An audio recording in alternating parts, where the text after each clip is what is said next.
Dear student, आज के lecture में हम केल्विन सर्कुलेशन थ्योरम पढ़ेंगे। अगर आपको वीडियो अच्छी लगती है तो वीडियो को लाइक करें, चैनल को सब्सक्राइब करें। सबसे पहले हम इसकी स्टेटमेंट देख लेते हैं। क्या कहती है इसकी स्टेटमेंट? देखो, अगर हम एक्सटर्नल फोर्स को कंजर्वेटिव रखते हैं और डेंसिटी जो है वो फंक्शन है प्रेशर का, सिर्फ प्रेशर का, मतलब प्रेशर ओनली। क्या चीज बोली मैंने कि external force are conservative and density is the function of pressure only. तो क्या होगा, जो फ्लूइड मूव कर रहा है किसी भी क्लोज पाथ के राउंड, जो फ्लूइड मूव कर रहा है किसी भी क्लोज पाथ के राउंड, उसके लिए क्या होगा, सर्कुलेशन जो होगा वो कांस्टेंट होगा। ठीक है, अब देखो इसकी स्टेटमेंट लिखवाती हूँ आपको। The circulation along any closed path, किसी भी क्लोज पाथ के अराउंड जो सर्कुलेशन है मूविंग विद फ्लूइड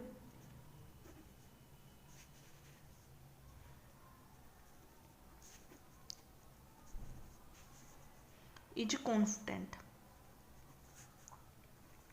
ठीक है, for all time t if the external force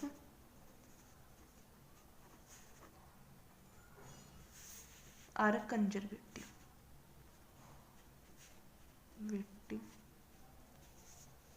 and density is a function of pressure only, is a function of pressure only।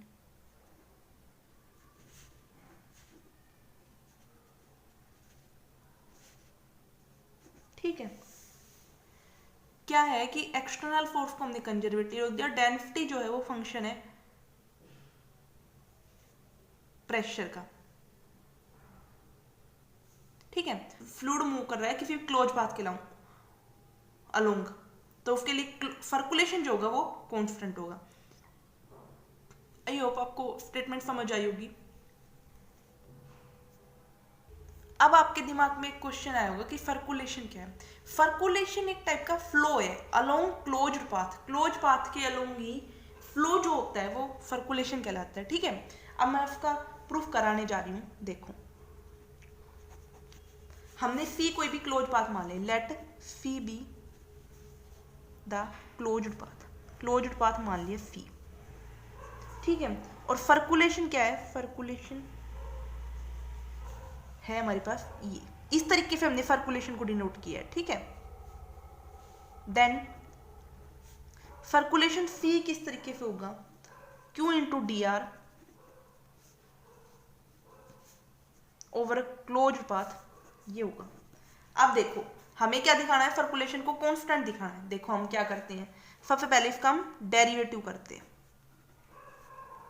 ठीक है, इसका भी इधर भी डेरिवेटिव करेंगे, Q into D are.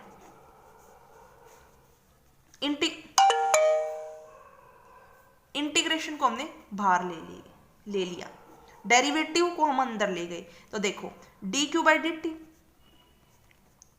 Into D are, ये एज इट इज रख दिया, इसको डेरिवेटिव कर दिया, प्लस क्यू को हमने एज इट इज रख दिया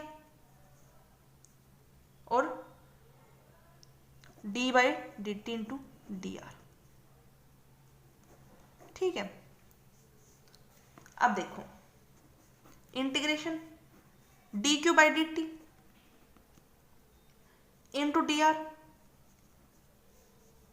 Q into D by D बाहर ले लिया और डी बाई डी आर लिख दिया। ठीक है, D by D R by D T लिख दिया। ठीक है, आई होप ये भी बात मेरे हिसाब से बाहर ले लिया और D R by D T लिख दिया, या डी को हमने बाहर ले लिया, फिर बोल सकते हो डी को हमने बाहर ले लिया, D R by D T लिख दिया। ठीक है, डी एज कॉन्सेंट्रेट कर दिया तो डी को हमने बाहर ले लिया तो D R by D T लिख दिया। ठीक है, अब देखो D R by D T क्या होता है, क्यों होता है, तो अब हमने इसको ये जो चीज है इसको हम क्यू लिख सकते हैं, D Q by D T D R plus Q into D Q. अब हमारे पास आइलर इक्वेशन ऑफ मोशन होती है, देखो using Euler equation of motion. Euler equation of motion क्या होती है, D Q by D T F minus 1 by rho into del P. ये हमारी Euler equation of motion, D Q by D T equals to F minus 1 by rho into del P. ये जो होती है Euler equation of motion होती है, ठीक है। अब देखो D Q by D T की वैल्यू पुट कर देते हैं हम, D Q by D two की वैल्यू पुट कर देते हैं, F minus 1 by rho del P into D R plus Q into D R D Q, ठीक है। आई होप आपको ये बात समझ आ गई होगी। नेक्स्ट देखो, आगे देखो हम क्या करते हैं, हमने वैल्यू पुट कर दी है, अब हम नेक्स्ट स्टेप लगाते हैं। फिर F minus 1 by rho del P into D R plus 1 by 2।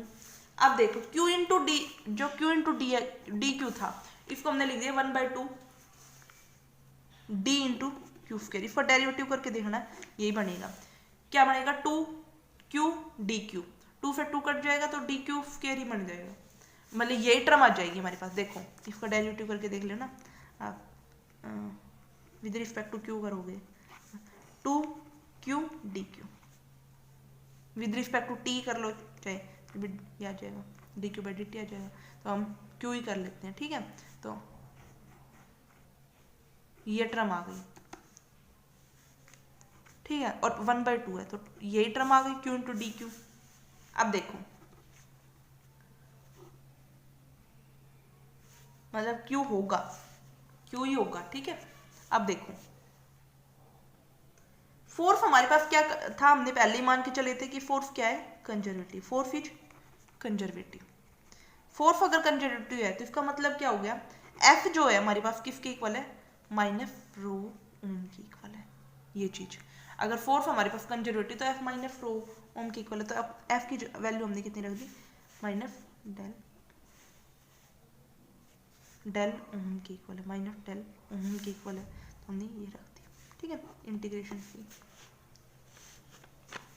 अब minus 1 by rho into del P into D R plus 1 by 2 D by D Q, ठीक है।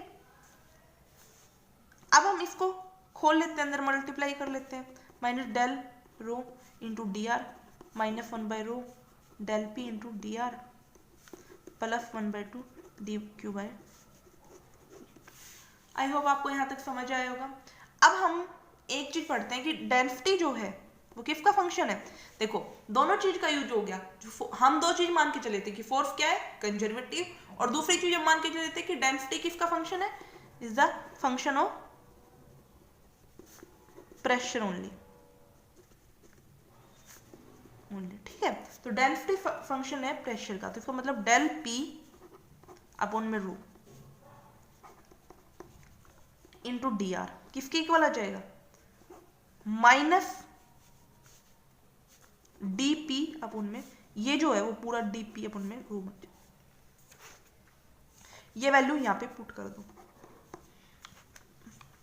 Minus del rho into D R, और इसकी value हमने put की तब कितना आ जाएगा,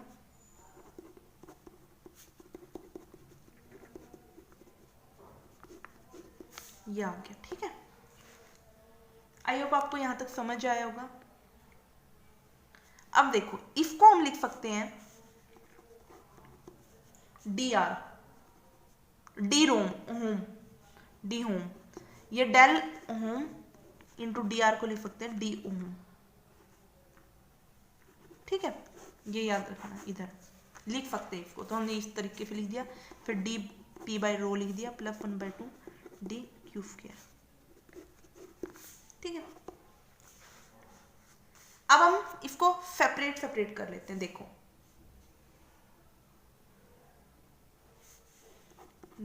कैसे सेपरेट कर लेते हैं, minus D ohm D P by rho, ठीक है, प्लस इंटीग्रेशन फी डी।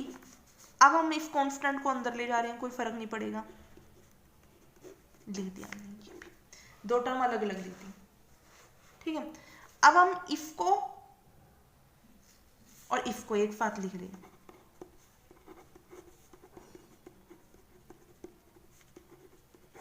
ठीक है, और इसको हमने डीपी बाई रो रहने दिया, ऐसे कैसे, ये सेकंड इक्वेशन है। ये किसकी वैल्यू चल रही है हमारे पास, देखो ये वैल्यू हमारे पास चल रही है इसकी, ठीक है, तो हमारे पास इसकी वैल्यू चल रही है D fee by D T, ये हमारे पास ये वैल्यू चल रही है। तो हमारे पास डी फी बाई डी फी ही है, ये सर्कुलेशन के लिए यूज कर रखा है हमने यहाँ पे। तो हमारे पास क्या आ गया, derivative integration cancel, derivative integration cancel, 1/2 Q square minus rho, integration यहाँ पे हम कैंसिल नहीं कर रहे, हम एज इट इज रख रहे हैं, ठीक है। अब देखो जो राइट हैंड साइड की जो इक्वेशन है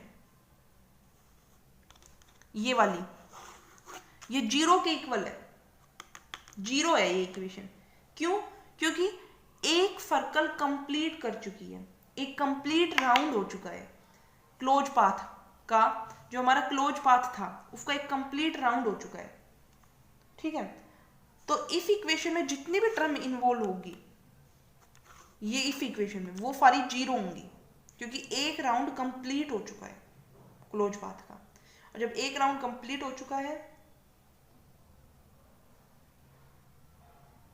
तो हमारा जो इस इक्वेशन में टर्म इन्वॉल्व हुई है वो 0 हो गई। तो इसका मतलब क्या हो गया, D fee by D T क्या हो गया, 0। तो इसका मतलब फी क्या हो गया, कॉन्स्टेंट। आई होप आपको इसका प्रूफ समझ में आया होगा। अगर आपको समझ आया है तो वीडियो को लाइक करें, चैनल को सब्सक्राइब करें, और कोई और वीडियो किसी टॉपिक पे चाहिए तो मुझे कमेंट करके बताएं, जिससे मैं और अच्छे अच्छे टॉपिक पर वीडियो बना सकूं। Thank you for watching my video, thank you.